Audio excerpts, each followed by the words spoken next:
botol air mineral mengotori alur di tambak.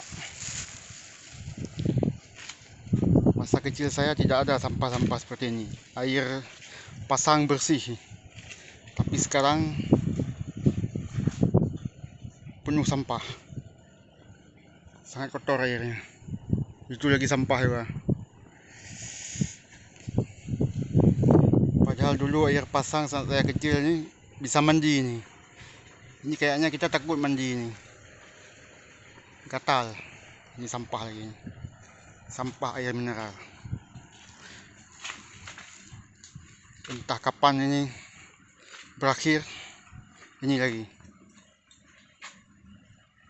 Ini airnya ni dulu lebih bersih lagi ni.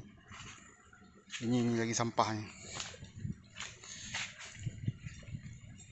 Ini tumpukan sampah. Itu sampai sana. Jadi air dibawa oleh air pasang ni. Air pasang masuk.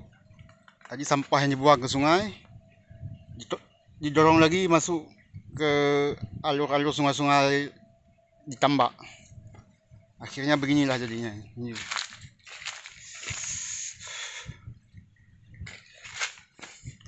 Pencemaran yang sangat parah ini. Ini terjadi di berbagai tempat ini. Di berbagai alur sungai, kurung ini tambak, kurung sungai, sampah-sampah ini semua dibuang sini. Akhirnya sangat tercemar ini. Ini sampah semua ini. Sudah tertahan sini. Itu ada juga itu. Sampai ke sana juga ada. Padahal begitu masuk air dari laut, air pasang ini bagus sebenarnya airnya, jernih.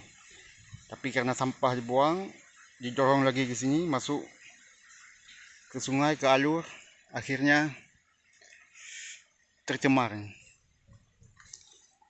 Kita pun takut mandi ini, jangan-jangan bisa gatal ini.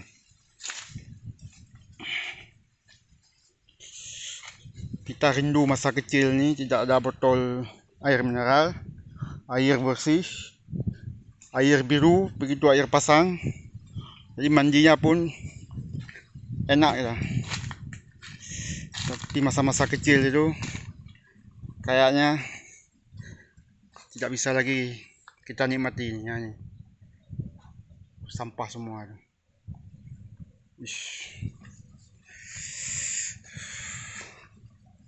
Ini butuh kesadaran kita semua ini untuk menjaga lingkungan tetap bersih. Tapi kayaknya sungai-sungai di Aceh ini, di tambak-tambak, di kurung alur, kayaknya sudah betul-betul tercemar ini. Karena dibuang sampah air mineral ini, dibuang dari paling ujung atas masuk ke sungai, sungai masuk sampai menuju arah laut.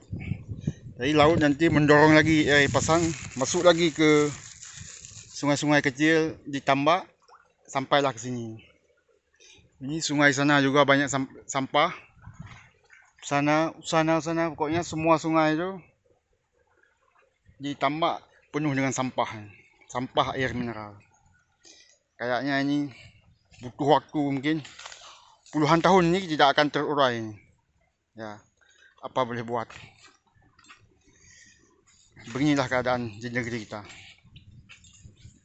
Aceh tercinta. Menurut informasi dari kawan-kawan saya, di berbagai sungai daerah mereka juga seperti ini pemandangannya. Kadang masuk ke sawah itu, jadi mengganggu petani yang sedang